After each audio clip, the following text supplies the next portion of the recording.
In this film, the term Comprehensive Sexuality Education, or CSE, does not refer to sex education programs in general, but rather to a specific form of graphic sexuality education. CSE is designed to change the sexual and gender norms of society, promotes high-risk sexual behaviors, and encourages even the youngest of children to experiment sexually. For the protection of the viewer, explicit images from CSE texts that will be shown have been blurred out. However, the subject matter is still not appropriate for children.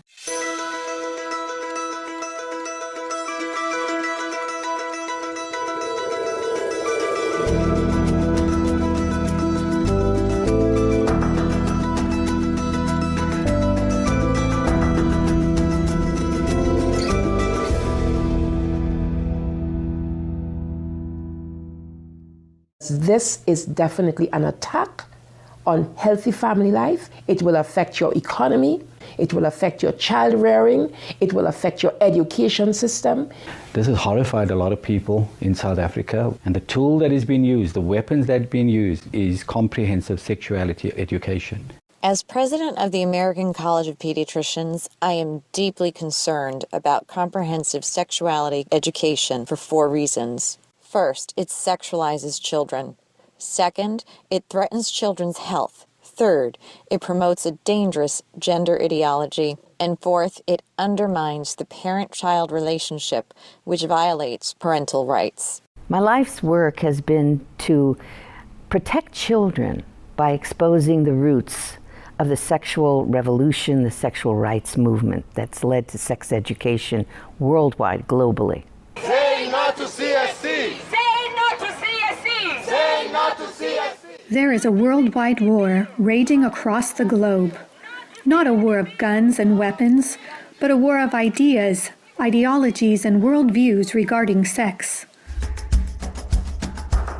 This is just part of the lesson plan for what's called Making a Difference curriculum, and it is in Oregon schools and probably schools around the nation. This is instructions for the teacher in the classroom to ask her or his students, how do people express their sexual feelings? What is abstinence? And here are some answers that they try to elicit from the children. Oral sex, masturbation, anal sex, massage, holding hands, touching each other's genitals, saying, I like you.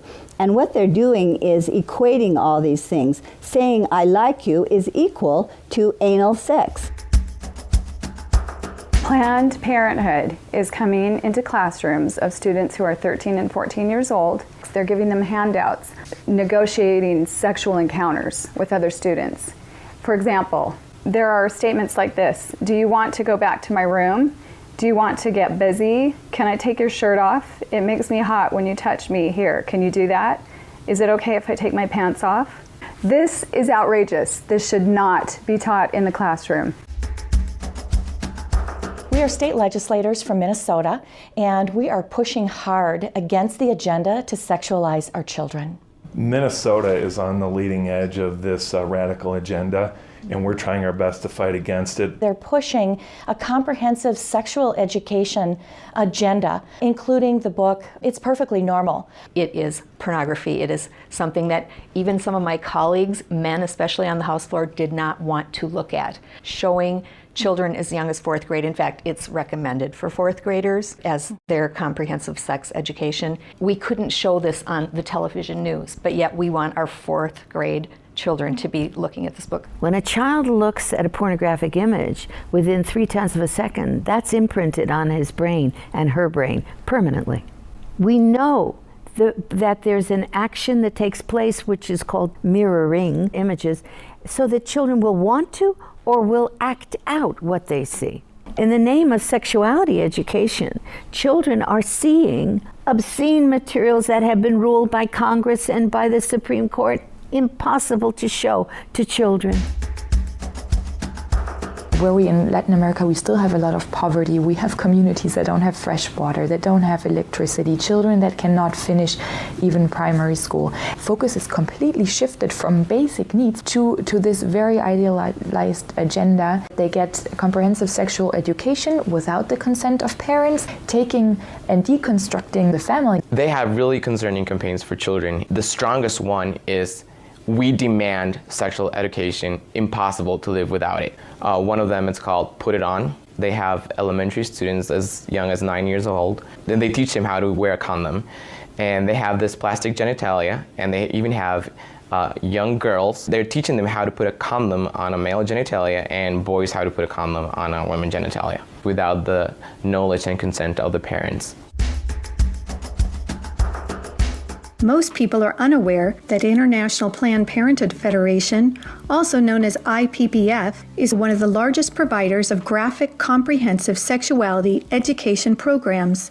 With 65,000 service points in over 170 countries, this should concern governments and parents everywhere. My brother Luigi and I had an opportunity to go to the United Nations and give a speech on the UN floor. First, my brother explained about how we became orphans when both of our parents died of AIDS. I told them how Planned Parenthood was passing out a booklet for HIV positive youth at the United Nations called Healthy, Happy and Hot. This is for the kids who have AIDS. The booklet says its purpose, and I quote, "To support your sexual pleasure." It tells youth they can have sex in different ways. It teaches about sexual pleasure through masturbation, with same-sex partners, and even if you are drunk. One of the most disturbing things I think that I've ever seen as a physician, this pamphlet called Healthy, Happy, and Hot, put out by International Planned Parenthood Federation, tells young people, and you have the right not to disclose your HIV status to a sexual partner if you're not comfortable. I was just so offended at the booklet that Planned Parenthood put out, inviting people living with HIV to engage in the very acts that would harm them. It's all about rights instead of health. It also tells young people that are HIV positive that if they decide with their partner not to wear a condom, that's their decision. It's just this kind of information. It's so unbelievable to me as a physician. This kind of message was a death sentence to not only both of my parents, but also my brother Rogerio. I couldn't understand how a pro-abortion or abortion service provider in the United States of America was in South Africa and promoting the homosexual lifestyle. Here we're trying to protect young people from getting HIV/AIDS, and we're promoting a lifestyle that is very high risk. In Guatemala, an affiliate of Planned Parenthood is huge. They have more than 2,600 service points, 27 permanent clinics, and 5 mobile units.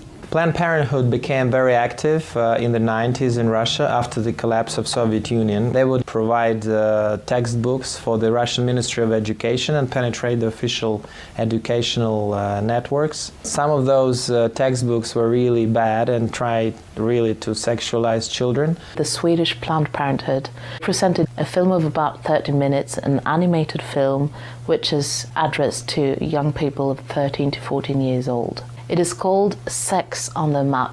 In this film, the young people are taught that anything is okay as long as you agree and it feels right for you. International Planned Parenthood Federation, especially in the Latin American region, is omnipresent. Be it at the mission at the United Nations, the person, for example, working on the actual language, drafting the document, is a direct International Planned Parenthood affiliate. We see the same thing in the Mexican government. They're usually the #1 advisor to the mission. They have a direct influence on the outcome documents, on what is established, what is negotiated at the UN. Planned Parenthood is one of the largest organizations in the world pushing sexual health and reproductive rights.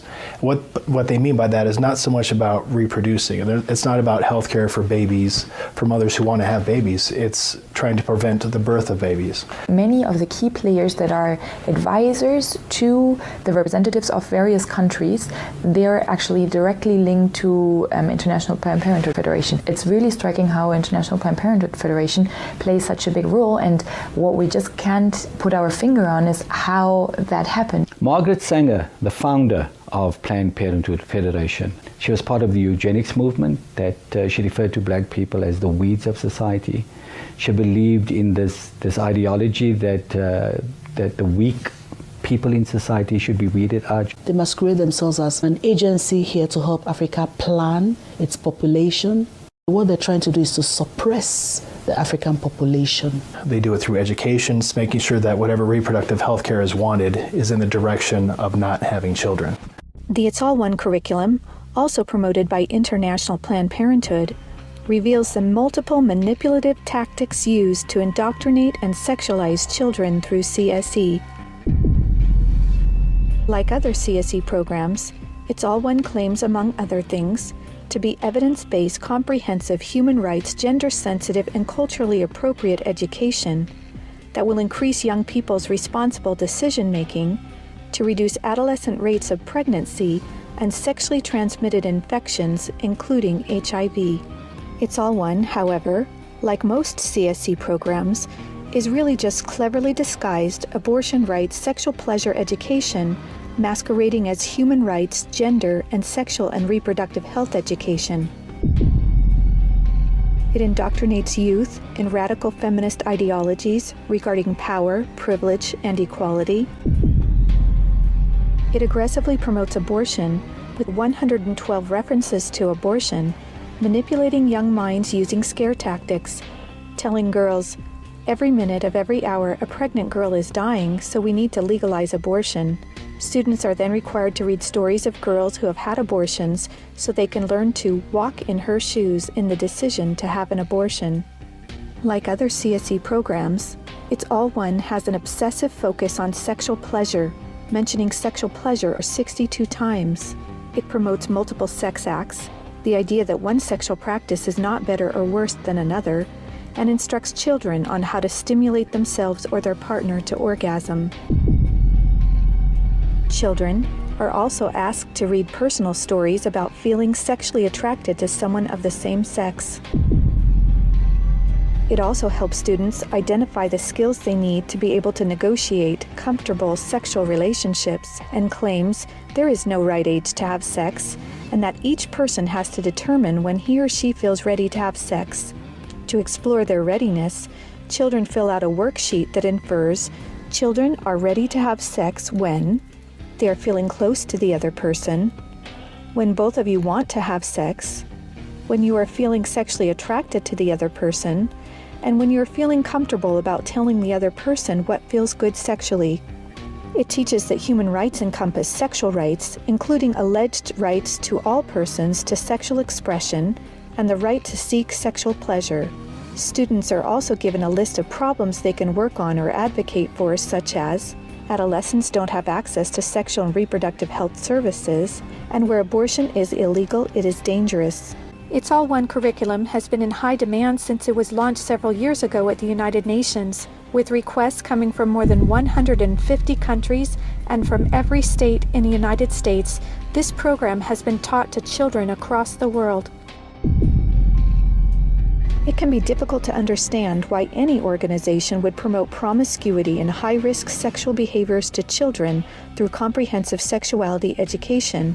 However, hooking children on sex is a multi-billion-dollar business for Planned Parenthood and other similar organizations. This is because children, or prospects, once sexualized, become Planned Parenthood customers dependent upon their services, and then are turned into peer advocates or educators, recruiting other young people as peer educators to generate even more customers for Planned Parenthood. Some of the lucrative, youth-friendly services Planned Parenthood and their partners provide include sexual and reproductive health counseling, contraceptive counseling, including emergency contraception, abortion services, sexually transmitted infections, including HIV prevention, treatment, and counseling, and now they even provide transgender hormone services. Planned Parenthood aggressively and quite successfully lobbies governments and the United Nations for millions of dollars annually to fund their multiple services and programs, including CSE. Some of their top executives receive high six-figure salaries, Yet, most governments are completely unaware of their true sexual agenda. Just looking into the next years in the context of the Sustainable Development Goals, that determines the agenda for the next 15 years. The voice is very, very biased. It's just International Planned Parenthood Federation and their affiliates who actually make the suggestions. The United Nations is also aggressively pushing CSE for children worldwide. A prime example of this is the International Guidelines on Sexuality Education, published by UNESCO in cooperation with UNFPA. Some of the objectives of the UNESCO Sexuality Education Guidelines include teaching children, among other things, at age 5, that masturbation is not harmful, at age 9, about sexual stimulation and the definition and function of orgasm, at age 12, about respect for different sexual orientations and gender identities, and at age 15, that both men and women can receive sexual pleasure with a partner of the same or opposite sex. When I got to the UN behind closed doors, I was really shocked. Comprehensive sexuality education, which was being pushed at us, really meant encouraging children to experiment sexually. The comprehensive sexuality education is presented as a silver bullet that would solve all the problems. It's seen as the index to economic growth, as a solution to poverty, as a solution to everything. Even more disturbing are the World Health Organization standards for sexuality education in Europe. These standards actually suggest that children ages 0 to 4 should be given information about enjoyment and pleasure when touching one's body parts or masturbation, and given the right to explore their gender identities.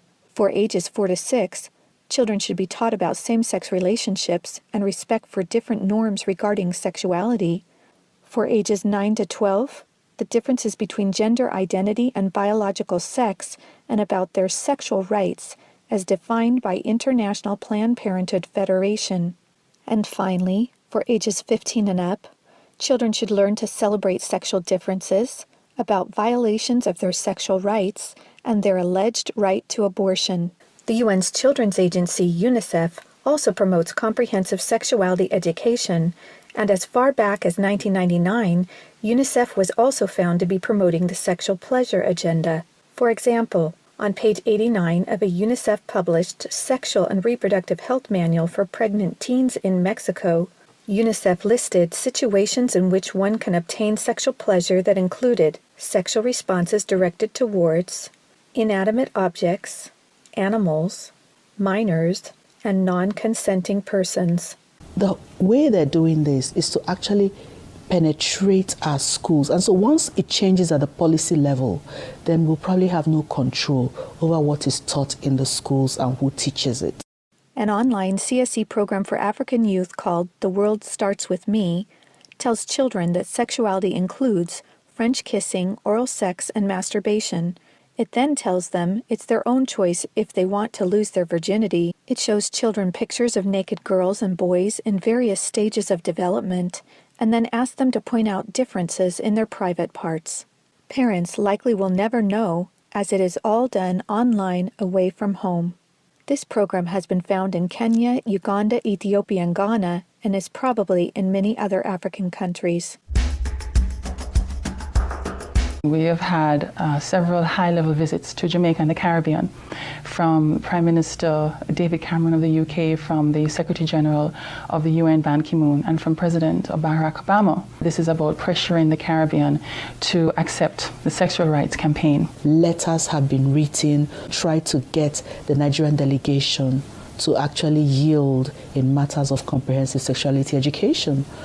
The UN is for all countries, great and small. As such, it should not be used as a platform to advocate tendencies, ideologies, or ways of life that are at variance with its core principles and mandates. Many times we're cornered by other delegations seeking to impose a radical sexual agenda.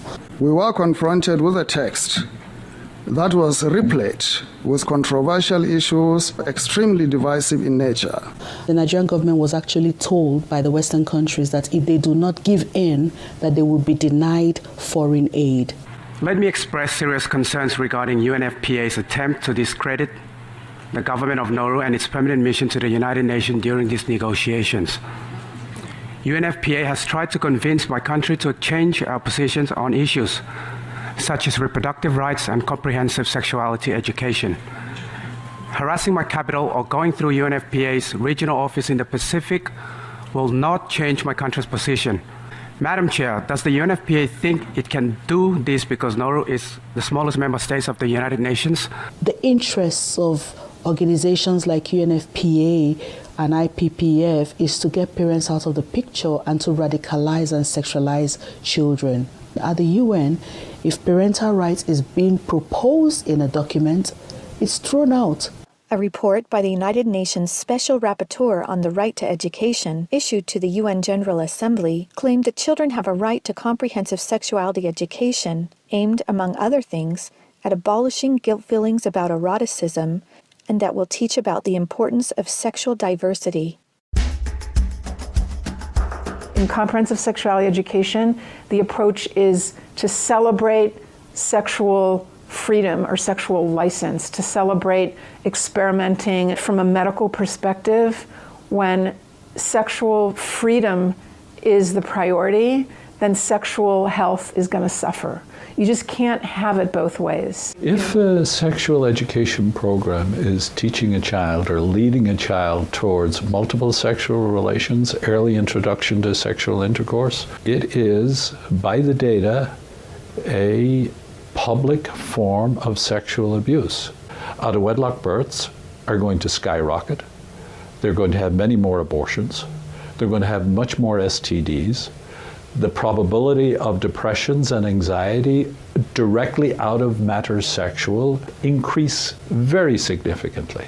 So our country had a secret visit from the U.S. Special Envoy for LGBT rights, Mr. Randy Berry. He was accompanied by the senior LGBT coordinator for USAID, Mr. Todd Larkin, to try and see what the Jamaican climate was regarding sexual rights and how they could influence change. We were able to notify the public about this visit and to send a very clear message to the U.S. government that Jamaica will not be pressured into changing our values and our culture that protects the family. The Center for Disease Control, in their own research, shared information that 2% of the population of the US are men who have sex with men.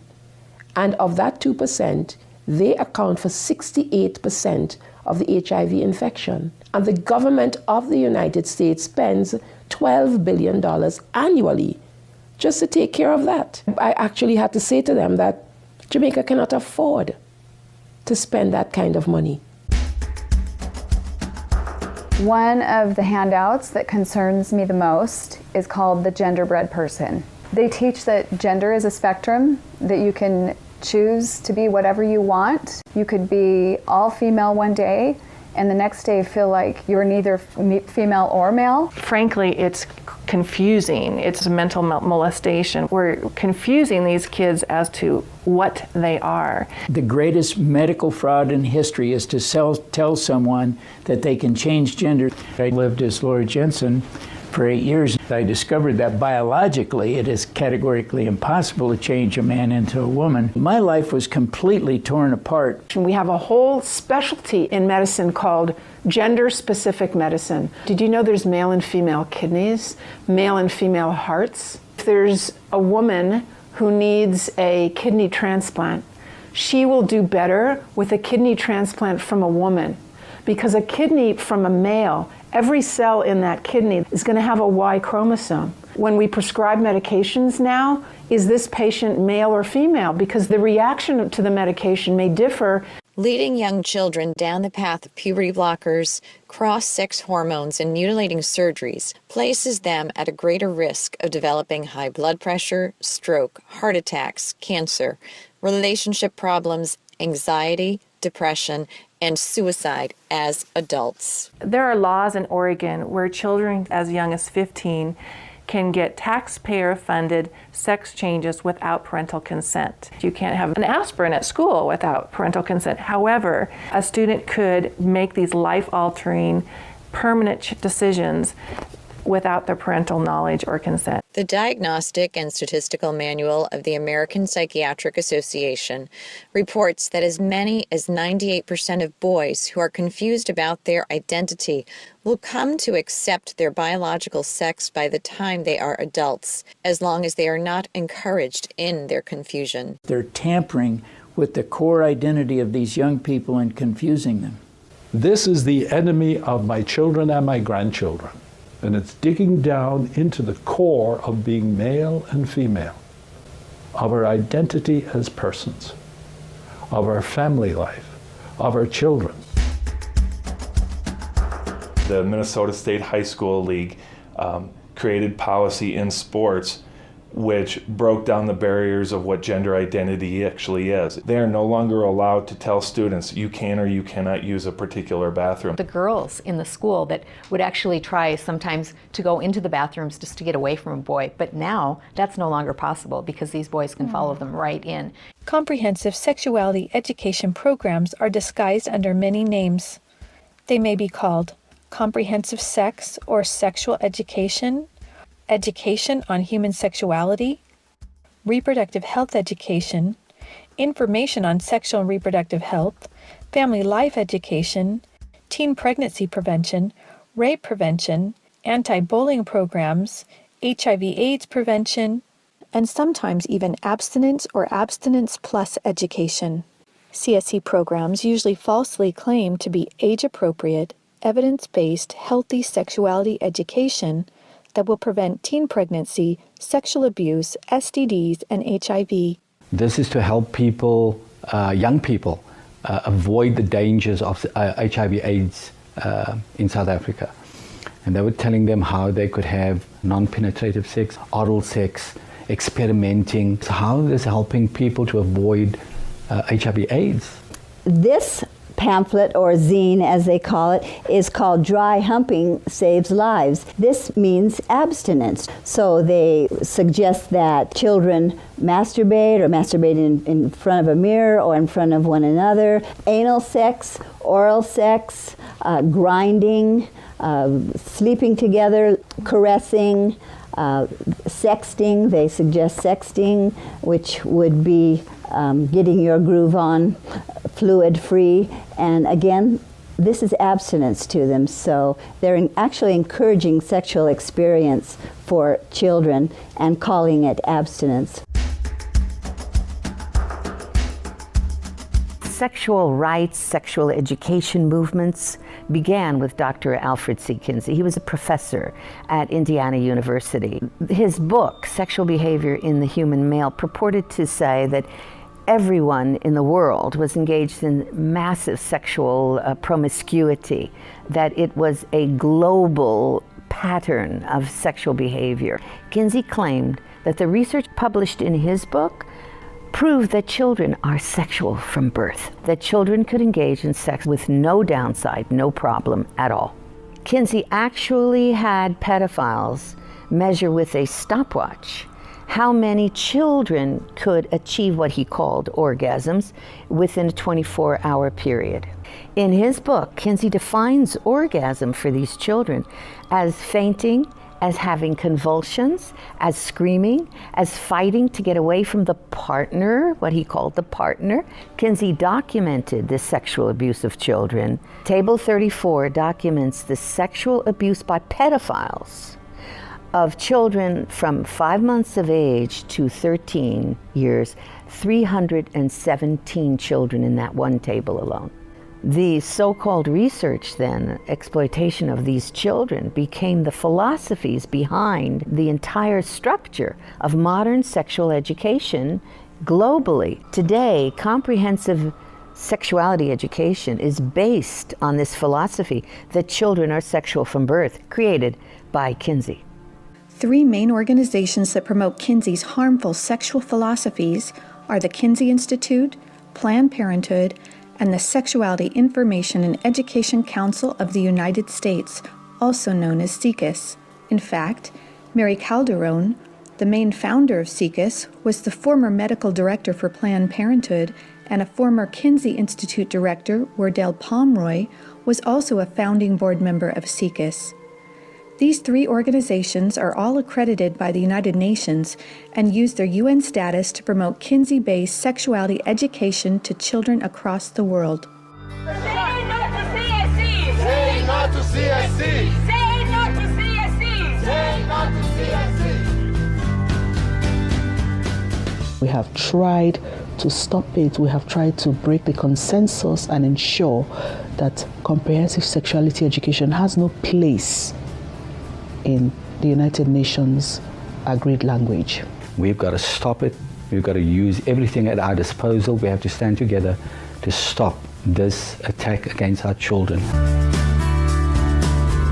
The material was exposed by one individual, and the entire nation got wind, and as a result of it, it had to be withdrawn. Every well-thinking adult must be vigilant and must stand as a gatekeeper to our children's development. Band together and find ways to stop it from entering your country. We are trying to stop Planned Parenthood in Guatemala, and they have all this funding and this organization, but we know that if we stand together, we can do something for the family, for the children, for the future of the world. We're in a battle. If this has not come to your state in a full way, I can tell you it's come to Minnesota, and we deal with it every single day. As elected officials, if we can't rise and stand up and speak out on behalf of our children, our innocent children, what are we even doing? What are we even doing here? We stopped the Kinsey sexuality education program in Croatia. I went to Croatia. I held up the Kinsey books in Parliament. I described to them the basis of the Kinsey books and held up the Children of Table 34. And the Constitutional Court banned that sex education program. The American College of Pediatricians wants policymakers to understand this. When considering a sexuality education policy, be certain you specify that it be a sexual risk avoidance program. You must reject comprehensive sexuality education. We want to teach children to avoid all the risks, 100% of the risks, by avoiding early sexual behavior. These people, whoever they are, who want to make the sexual only about the pleasure, are working to destroy everything we are building. We resist it, even with our lives, because that's what life is all about. It is time for parents to say, no, my family is mine. My wife is mine. I am hers. Our children are ours. They don't belong to the state. And people of different faiths can easily band together on this. I may be a devout Muslim. I understand this. I'm a devout Mormon. I understand this. I'm a devout Roman Catholic. I'm a devout evangelical. On this parental issue, we are all together. Just understand, it's happening on our watch.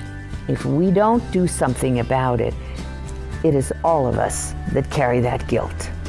Men have to rise up, defend their family. On matters sexual, the fathers have got to stand up. Say, you have no place talking sexuality to my children. We must let the world know the roots of this radical, destructive Kinseyan sexuality education. That is the only way we will be able to stop the corruption, the destruction of the world's children. Family Watch International invites good people from all around the world to join us in this worldwide battle to protect the health and innocence of children. To learn more and to sign the petition to stop comprehensive sexuality education, go to stopcsc.org. You can also help by encouraging others to watch the documentary and sign the petition as well. Together, we can and will protect the world's children.